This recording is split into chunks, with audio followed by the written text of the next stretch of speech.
Well, again, the Australian government thinks it can control the World Wide Web to protect its citizens. I wonder.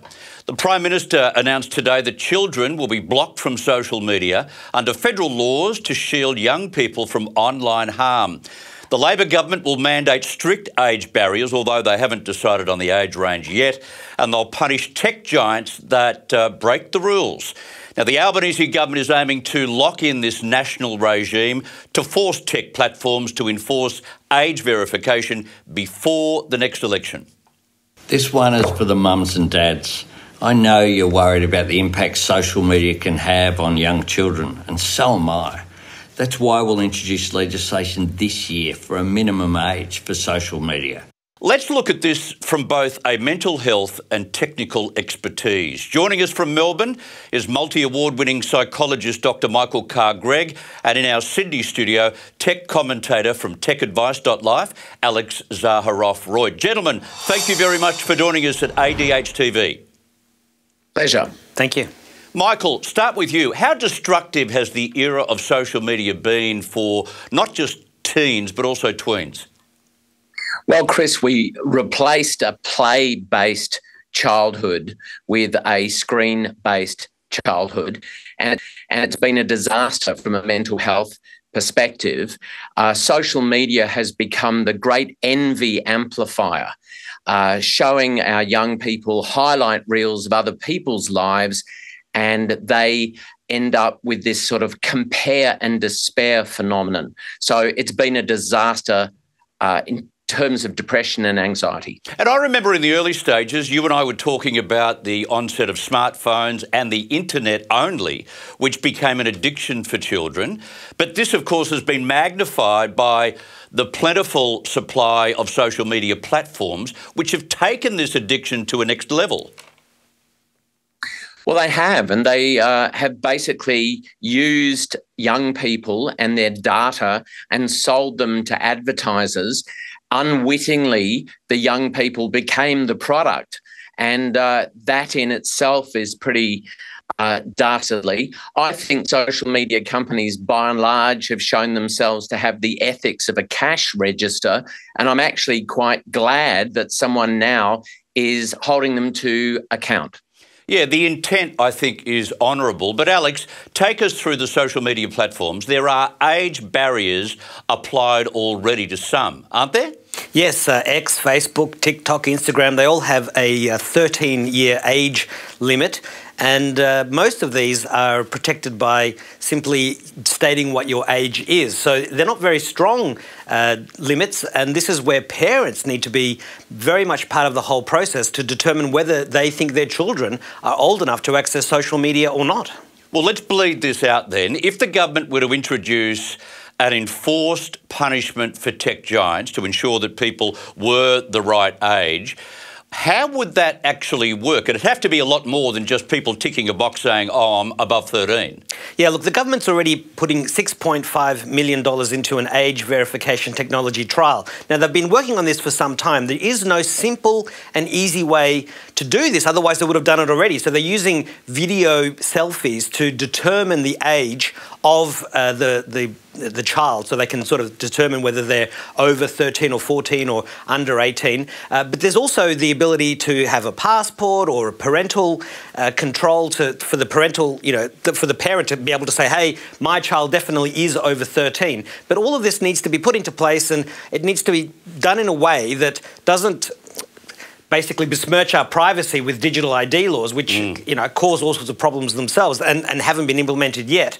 And also then doesn't scare the children off. I mean, even the UN, and I don't know how much I trust the UN, but even they say that children have a right to be online. So really it comes down to the parents. What are they doing? Are they trying to put parental controls when the child is already 15 or 16 and hasn't had any restrictions placed on them? Or are they working with their child from a very young age to teach them about the dangers of the internet and social media, and that it's okay to come to a parent if something goes wrong? If the kids are sneaking around the back and accessing the internet without their parents knowing, when something goes wrong, they'll be too scared to go to the parents and get their help. That's a very good point. Michael Carr-Gregg, what is the age for young people to be able to contact with social media? For instance, do we have to enforce the current rule of 13, or do we increase it to 16? Well, I like the age of 13 because it's commensurate with the Children's Online Privacy Protection Act in the United States. And I'm actually uncomfortable, Chris, with an age because as a psychologist, I can tell you age doesn't define maturity. But I understand that the lawyers and the government require one. So why not 13? It's much easier to control someone under 13 than 14, 15 and 16. OK, but you already have raised the point of the information that tech giants are able to glean from users. If we were to enforce birth certificate, some kind of other identification for young people to submit, that's extra information for the tech giants to hold on to.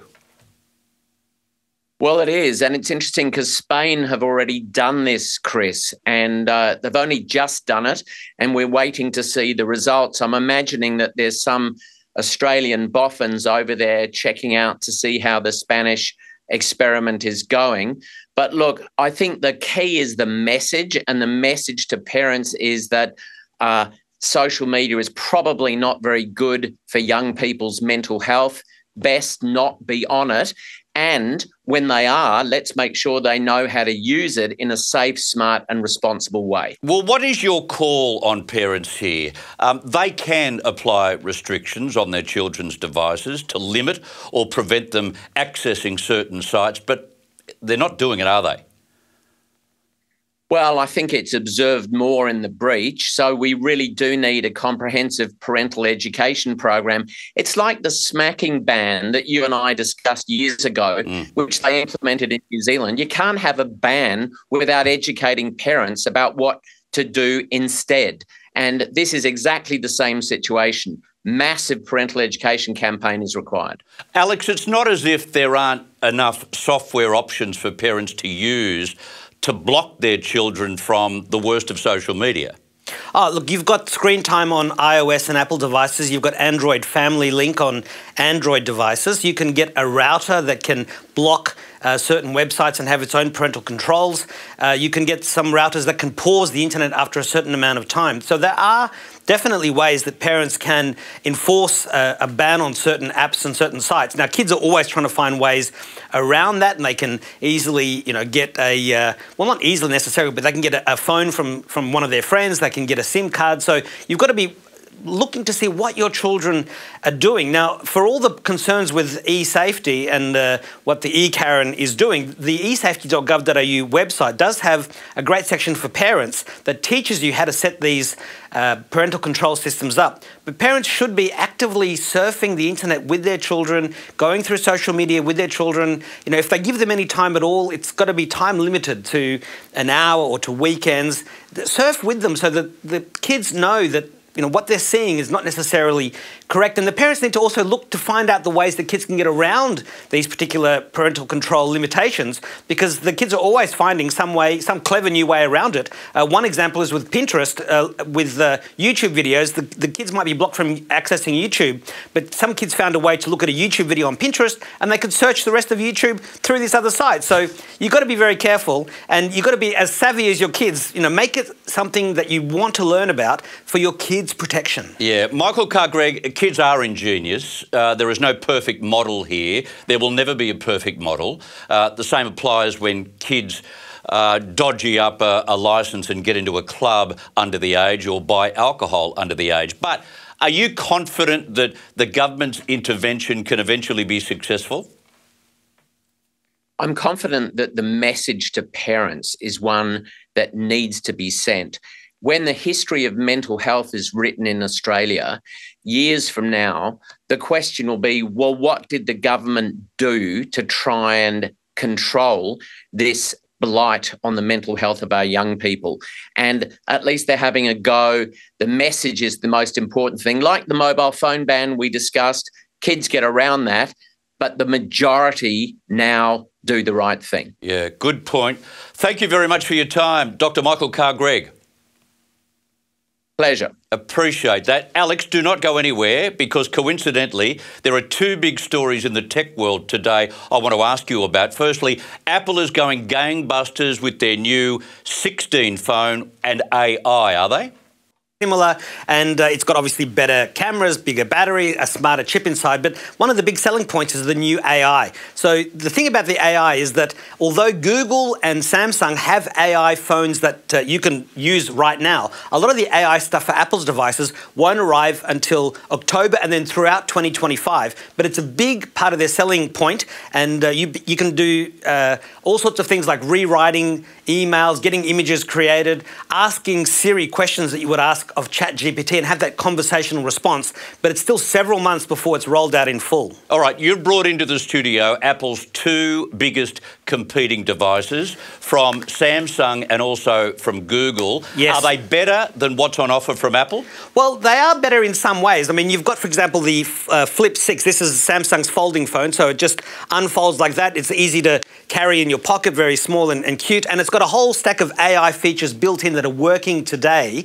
And of course, you've got the cameras, the fast processors, the ability to play the games, all sorts of cool things that are there. And so Apple does want to make one of these in 2025 or 2026. And they're also, you have the ability to have the phone that unfolds into a tablet. So this is the Google Pixel Fold, and this one is very thin, so it's much thinner. Normally, when you have a folding phone, it's like two phones stuck together, and when you unfold it, it's quite chunky in the pocket. But this particular one feels like this traditional phone, and then when you unfold it, it's this nice 8-inch screen. And Huawei later today is going to actually have the world's first triple screen phone. So it'll have three screens together that you can fold together, and that's a bit like that TV show Westworld, where they had these screens that had the three devices, the tablets with the three screens on them. So we're going to see this over the next year or so. I'm sure Apple and Samsung, everyone will launch them. Samsung's been showing this sort of technology off for years, but Huawei's going to be the first to commercialize it. The Chinese checkmating everyone once again. I love it.